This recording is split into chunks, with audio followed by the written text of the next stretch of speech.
Aka, hazinem dershanesi balılar çöçekleri yollaptı. He, bana ben geldim, umaksınlım. Balılar çöçekleri anlamakçı olsanız Hazinem YouTube kanalına koşulun. Abone olmayı ve like atmayı Ve bildirimleri açmayı unutmayın.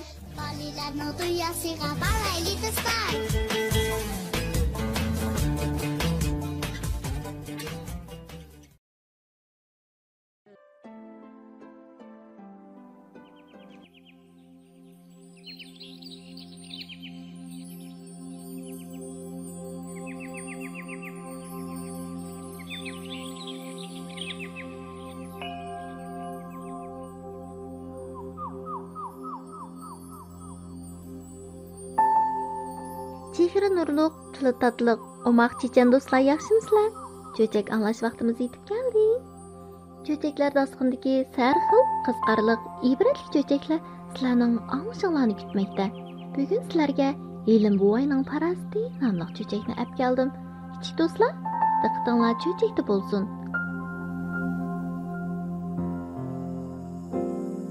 Burungi zamonda o'tgan bir podshohning davrida urush jidal to'li bo'lib, xalqqa oromlik bo'lmabdi. Urush chiqimlarga parxo'r amaldorlarning buzib chechishlari qo'shilib, xonning xazinasi xo'rabdi. Xon bo'sh qilayotgan xazinani to'ldirish uchun hali qolmayotgan fuqarolar ustidagi har xil siyliqlarni oshirib etibdi. Shu kunlarning birida Hilim buvay degan yashangan bir kishi yolg'iz tugiga ikki tog'ar ortib, tog' yo'lining ayim to'lg'im tarchiqlaridan tugini yetilab chiqishiga xonning bajigir Jabbarga uchrab qoldi. Hilim buvay Jabbarbekka salom berib, o'z yo'liga mengibdi. Ammo Jabbarbekning savoli buvayni qang'irtib qo'yibdi. Oy, bu tugini bajlatdingmi? Men qo'shnilarning o'zig'ini tugimanga ilib ketyapman begim. Oy, vaqti qari.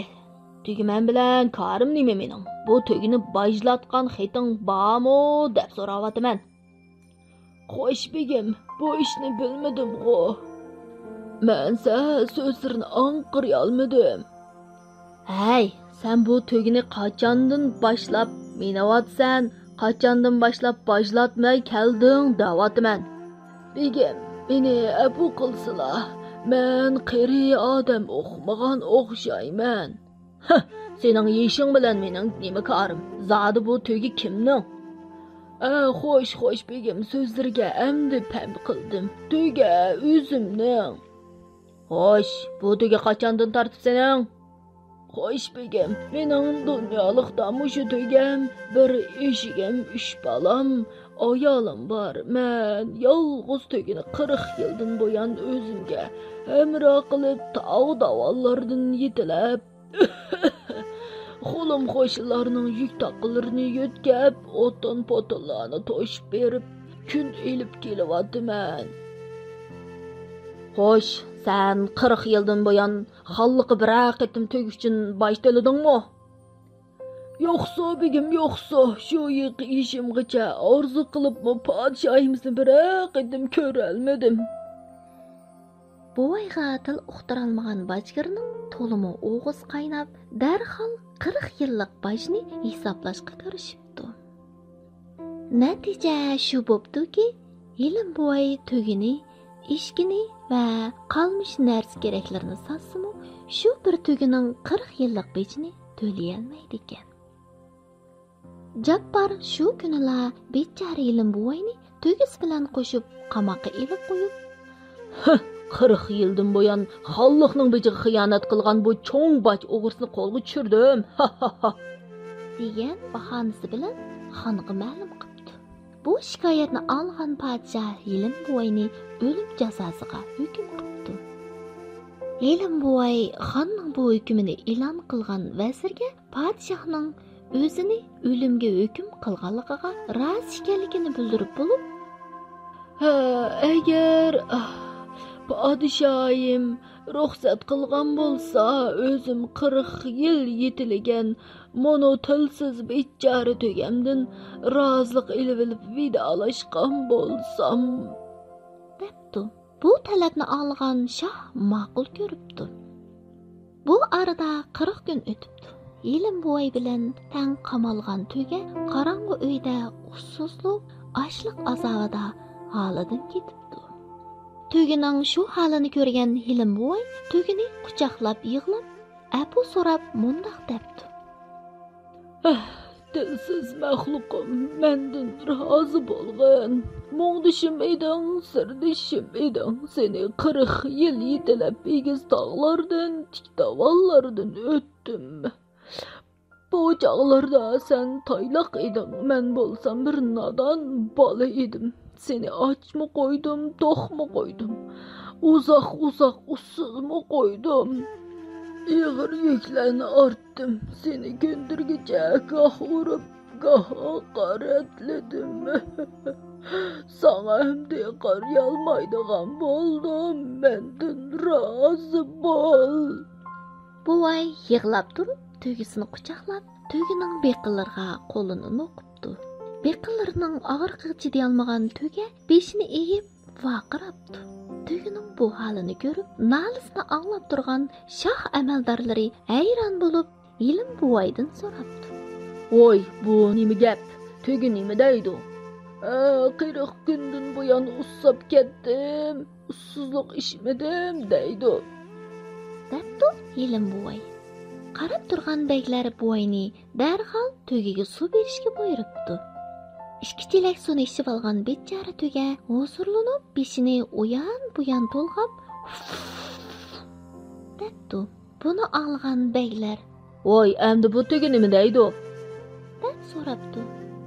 Yelim buvay, Suğa tek yani içtim deydi. depdi. Beylar tögini qangucha sug'urishga buyuribdi. 2 chelak suv yana qayta akeldirilibdi. Yelim buvayning tögisi suvga qenibdi. Yelim buvay suvga qangan tögini yana quchoqlab beqillarga noqib, yana razılık so'rabdi.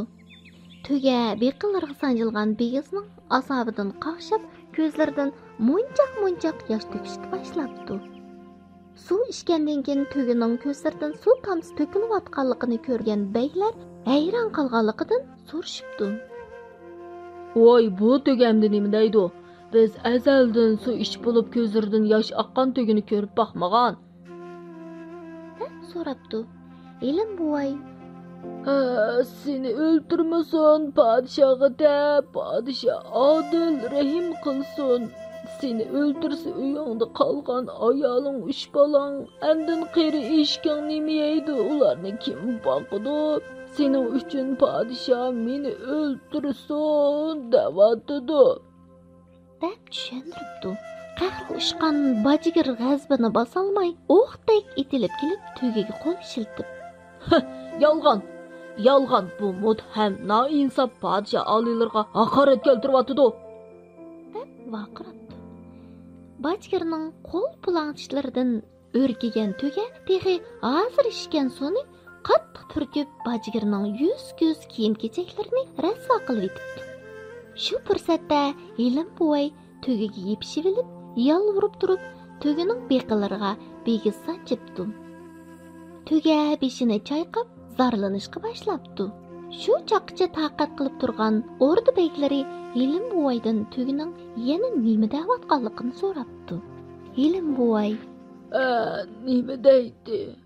Han Əzirdining bu adil hükmüge razı bolsam bolumenki, lekin senin bir günahını hergiz geçirmeymen deydi. Adil padişahның peçini töleyelmegen günahın üçün sen bugün ölümge buyurulupsan. Bugün ben senin hem işlerinden razı bolsam bunu bir işini geçirmeymen. O bolsumu en qattiq soğuk günlerde sen özündeki barlıq hukukni eşekenge emas eşeğinin quyruğuna tapşırdın. Meni eşekning quyruğuna çetip koydun. Mana hazır bajgirдің töhmeti tüpeyli dana aqıl padişahım seni ölümge buyurdu. Mana bu eshikning quyruqiga berilgan oliy huquq o'xshaydi deydi. deb tushuntiribdi. Bu so'zni anglagan o'rda beglari Elim buvayni Voh, bu bir hikmat egizmi nima? deb boshlarini lang'ishtib podshohga darhol dodqa beribdi. Beglar ko'rgan va anglaganlarini xonga doklad qilishib, Hekim buvayning tilsiz hayvonlar bilan so'zlashalaydigan bu karomatlari haqida bas-bas bilan xonga doklad qilishibdi. Podshoh ko'lning suyini bulg'agan asli o'rdakning ko'ti ekan deb Bajgir Jabbor begni darhol o'limga buyuribdi.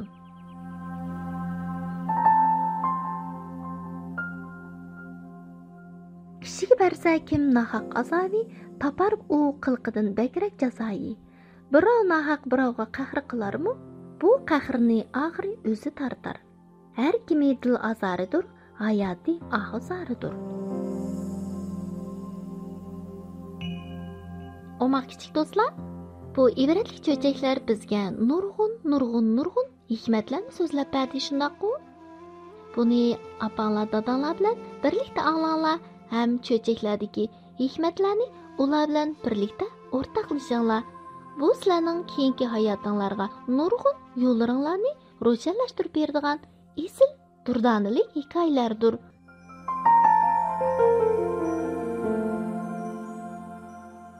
Oma kichik do'stlar, bugungi bu hikmatli cho'chkimiz misal taxirlashdi. Atki mush vaqt ko'rishaylik. Xayr xo'sh.